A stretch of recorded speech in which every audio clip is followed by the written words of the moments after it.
Zhang tells manager Zhu that he said it himself and asks him to wait, saying he will bring something fresh and steaming.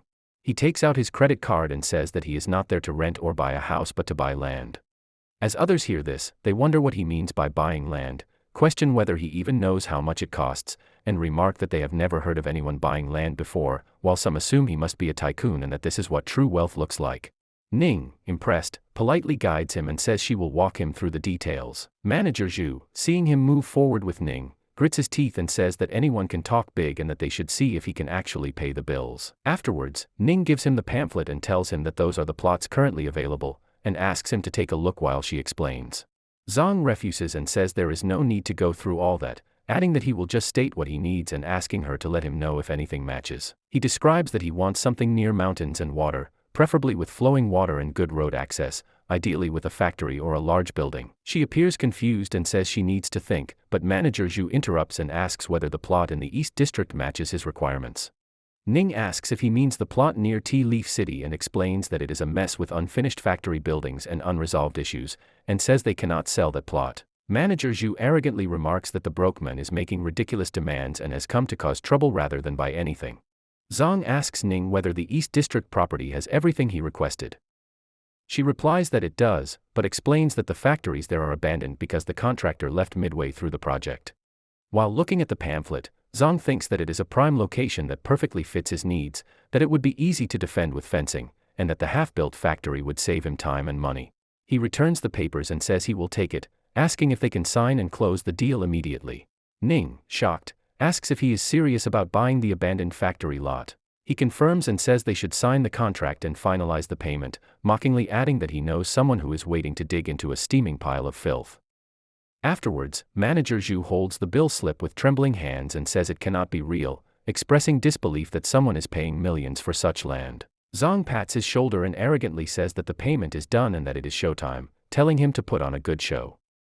As Zhang moves forward, the people there begin recording Zhu and comment that they have started the live stream and urge him to hurry up.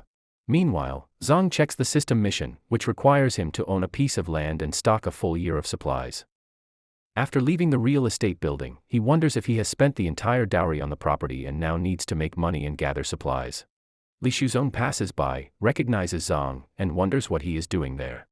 He then flinches upon seeing manager Zhu being forced by others to fulfill his earlier words. After that, scene shifts to Cui Jin, who is sitting casually when Li Shuzong calls her. She picks up, she sarcastically remarks that he still remembers her. He urgently informs her that Zhang came to the real estate office to buy land. Cui Jing abruptly slams her hand on the table, and asks how he could buy land and where he got the money. Li Shuzong tells her that Zhang paid a 300,000 deposit and assumes it is the money saved for the wedding. She angrily shouts that he had the nerve to use her money, while Li Shuzong tells her to calm down and suggests that she go talk to him to understand what is happening. Meanwhile, Zhang sits in his apartment and thinks that stockpiling supplies and building a base will require a huge amount of money, and wonders where he will get it. Suddenly, someone starts banging on the door, and he wonders what is happening. He opens the door and finds Cui Jing with her friend Wen Shuya, asking what they are doing there. Cui Jing angrily asks what his problem is and how he dares to spend her money, and Zhang, confused, asks what she is talking about. She bluntly says that she knows he used the dowry money to buy land and claims that since the money was hers, the land belongs to her as well. Zhang, annoyed, tells her that there is something seriously wrong with her thinking. He smacking cash at her shoulder and arrogantly says that he has plenty of money but will not give her even a single cent, adding that he is aware of her relationship with Li Shuzong.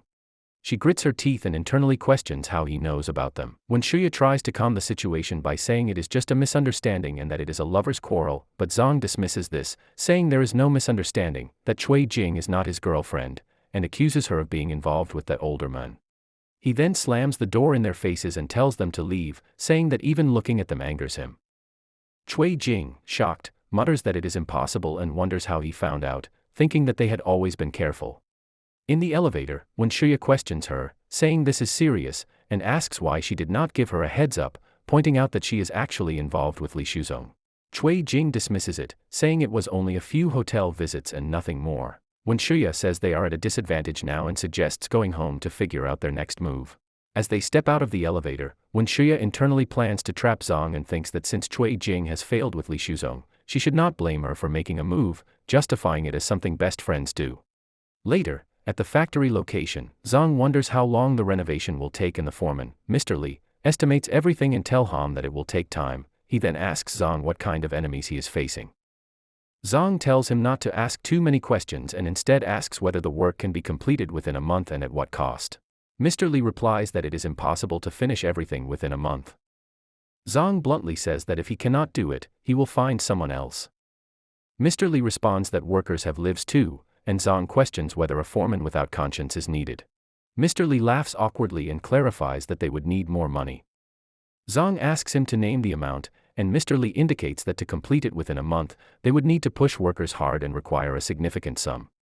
Zhang asks if it is 20 million, and Mr. Li confirms, adding that they will need 5 million upfront, or no work will begin.